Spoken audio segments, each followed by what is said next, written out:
Child pornography case میں اسلام آباد high court نے ایک تاریخی فیصلہ دیتے ہوئے مجرم شہزاد خالق کی 14 سال کی سزا برقرار رکھی ہے۔ چائلڈ پورنوگرافی کا یہ کیس کتنا اہم تھا اور یہ فیصلہ کتنا تاریخ ساز ہے، بتا رہی ہیں اس کیس کی اسٹیٹ کونسل ختیجہ علی۔ اردو پوائنٹ کی ویڈیوز دیکھنے کے لیے ہمارا چینل سبسکرائب کیجیے اور بیل کے آئیکن پر کلک کیجیے تاکہ آپ ہماری تمام آنے والی ویڈیوز سے باخبر رہ سکیں۔ السلام علیکم، آپ دیکھ رہے ہیں اردو پوائنٹ اور میرا نام بلال عباسی ہے۔ اسلام آباد ہائی کورٹ کے جج جسٹس محسن اختر کیانی نے ایک تاریخی فیصلہ دیا ہے۔ وہ تاریخی فیصلہ ہے ایک مجرم کے خلاف جو چائلڈ پورنوگرافی میں ملوث تھا، جو بچوں کی نازیبا ویڈیوز بناتا تھا، بعد میں ان کو بلیک میل کرتا تھا۔ اس مجرم کا نام شہزاد خالق تھا، جس کو 14 سال کی قید ہوئی ہے اور 10 لاکھ روپیہ جرمانہ ہوا ہے۔ اس کے موبائل کا جب فرنزک کیا گیا تو 22,800 تصاویریں اور 800 سے زیادہ ویڈیوز اس کے موبائل سے ریکور ہوئی ہیں۔ میرے ساتھ موجود ہیں اسٹیٹ کونسل ختیجہ علی صاحبہ، جنہوں نے یہ کیس پرسو کیا ہے اور مجرم کو کیفر کردار تک پہنچایا ہے۔ اس کیس کے حوالے سے انہی سے ڈسکس کرتے ہیں۔ یہ اگست 2019 میں ایف آئی آر ہوئی تھی۔ اس میں ایف آئی آر یوں ہوئی تھی کہ ایک جو وکٹم تھا اس نے اپنے گھر والوں کو بتایا کہ یوں اس کو بلیک میل کیا جا رہا ہے، اس کی نازیبا ویڈیو جو ہے وہ اس بندے کے پاس ہے، اور اس کے گھر والوں نے جو ہے ایف آئی آر کی اس کیس کے اندر۔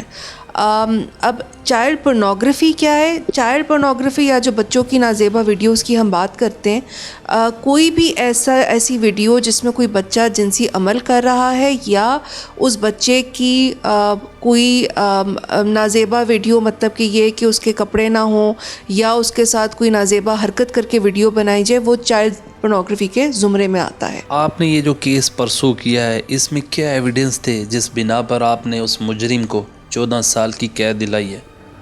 اس میں جو سب سے بڑی ایویڈنس تھی وہ ایف آئی اے کی طرف سے آئی۔ ایف آئی اے نے جب ڈیجیٹل فورینزک کی اس بندے کے موبائل کی تو اس میں جو ویڈیوز نکلی اس کے اندر بہت زیادہ جو کانٹینٹ تھا وہ چائلڈ پورنوگرافی کا تھا۔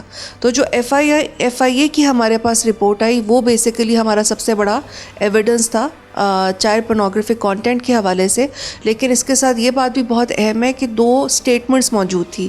ایک تو جو بچہ تھا جس نے اپنے گھر والوں کو بتایا، اس کی بھی اسٹیٹمنٹ موجود تھی ریکارڈ پہ کہ جی یہ بندہ جو ہے یوں میرے ساتھ دوستی کرنے کی کوشش کر کے اور یوں نازیبا ویڈیوز بنا کے تو یہ بلیک میل کرتا ہے بچوں کو۔ پھر اس کے علاوہ ایک اور وکٹم ایک پروسیکیوشن وٹنس بن کر آیا جس نے بتایا کہ اس نے اسی طرح کے حرکات اس بچے کے ساتھ بھی کرنے کی کوشش کی۔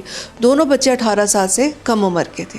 تو یہ 2 اسٹیٹمنٹس جو تھی یہ بھی بہت اہم تھی ہمارے کیس کے حوالے سے۔ جو یہ شخص تھا اس نے اپنے 342 کے بیان میں یہ کہا کہ یہ کیونکہ سیکرٹ انفارمر تھا، پولیس کے ساتھ کام کرتا تھا اور یہ منشیات کے جو گروہ ہے ان کو پکڑواتا تھا، تو اس وجہ سے اس کے خلاف یہ جھوٹا مقدمہ ہوا ہے۔ تو اس بندے کا تعلق جو تھا وہ پولیس کے شعبے سے تھا۔ وہ جو شہزاد خالق ہے اس کے موبائل سے کتنی تصاویریں اور کتنی ویڈیوز نکلی ہیں جو آپ نے کیس میں وہاں پر ثبوت کے طور پر جج صاحب کو پیش کی ہے؟ چائلڈ پورنوگرافک کانٹینٹ تھا وہ کوئی 170 تصویریں تھیں، اور کچھ تصویروں کے اندر ایکیوزڈ بچوں کے ساتھ تھا۔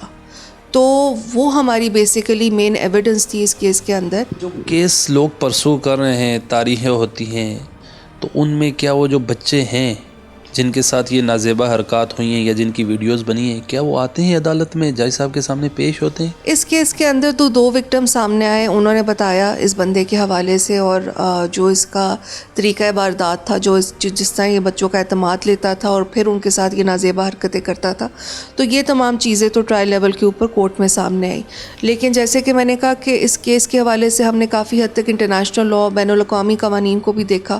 ہم نے یہ دیکھا کہ باقی ممالک کے اندر چائلڈ پورنوگرافی کے کیسز کے اندر پروسیکیوشن کیسے ہوتی ہے، تو اس کو مد نظر رکھتے ہوئے جو گائیڈ لائنز آئیں اس کے اندر اسلام آباد ہائی کورٹ نے یہ کہا ہے کہ ان کیسز کے اندر ضروری نہیں ہے کہ آپ بچوں کو کورٹ میں بلائیں۔ آپ کی زیادہ ریلائنس جو ہے وہ ڈیجیٹل فورینزکس پہ ہونی چاہیے، ڈیجیٹل ایویڈنس پہ ہونی چاہیے۔ یوں بچوں کو کورٹ میں، وکٹمس کو کورٹ میں بلانا جو ہے، اور اگر ضرورت پڑے بھی تو پھر یہ کہ آپ ویڈیو لنک کے تھرو، ویڈیو کانفرنسنگ کے تھرو ان بچوں کا ایگزامینیشن چیف یا کراس ایگزامینیشن کرے، ان کو کورٹ کچہری میں نہ بلائیں، کیونکہ یہ ان کی ری وکٹمائزیشن ہے، یہ ان کی ڈگنیٹی کے خلاف ہے، اور ان بچوں نے آگے اسی معاشرے کے اندر سروائیو کرنا ہے جو کہ ان کے لیے مشکل ہوگا۔ شہزاد خالق جو مجرم ہے ان ویڈیوز میں یا تصاویروں میں جس کو سزا ہوئی، وہ اکیلا تھا یا اس کے ساتھ کوئی اور لوگ بھی اس دندے میں ملوث ہیں؟ اس کے اندر جو ہے یہ بیسیکلی مین ایکیوز تھا. ایک اور بچہ تھا جس کے خلاف بھی شروع میں ایف آئی آر ہوئی لیکن اس کا ایکویٹل ہو گیا, وہ بری ہو گیا اس کیس کے اندر. تو سمجھ کچھ اس طرح کی آئی اس کیس میں کہ یہ بندہ مین ایکیوزڈ ہے. دوسری بات اس ججمنٹ میں وہ ساری گائیڈ لائنز ہیں جو کہ اسلام آباد ہائی کورٹ نے سیٹ کی ہیں ٹرائل کورٹس کے لیے کہ آپ نے چائلڈ پورنوگرافی کے کیسز کو کیسے کرنا ہے. وہ بندہ جو تھا شہزاد خالق, وہ کیا اسلحہ وغیرہ بھی دکھاتا تھا بچوں کو بلیک میل کرنے کے لیے کیا؟ ایف آئی آر کے مطابق یہ جب اس بچے کے گھر میں آیا اس وقت اس کے پاس پسٹل تھی. میں سپریم کورٹ سے جا کر اس کے لیے اس کیس میں کوئی ریلیکسیشن تو نہیں مل سکتی اس مجرم کو کیا؟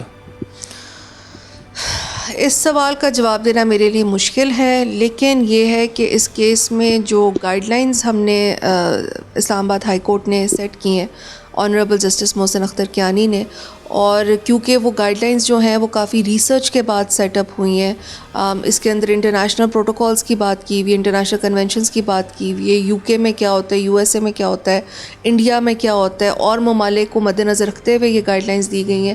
تو مجھے امید یہی ہے کہ یہ ججمنٹ اگر آگے بھی جاتی ہے تو یہ مسترد نہیں ہوگی. خدیجہ صاحبہ یہ بتائیں, آپ نے اس کیس کو پرسوں کیا ہے اور سب ویڈیوز تصویروں کا بھی ذکر کیا آپ نے, کیس میں ججمنٹ میں آپ نے دیکھا ہے, اس میں اس مجرم کے موبائل سے صرف بوائز کی بچوں کی ہی ویڈیوز تھی یا بچیوں کی بھی ویڈیوز ریکور ہوئی ہیں کیا؟ جی, جو میں نے ریکارڈ دیکھا ہے اس میں ویڈیوز جو تھی وہ زیادہ بچوں کی تھی, بوائز کی تھی, لڑکوں کی تھی, آل انڈر دا ایج آف 18, 18 سال سے کم عمر کے بچے تھے سارے.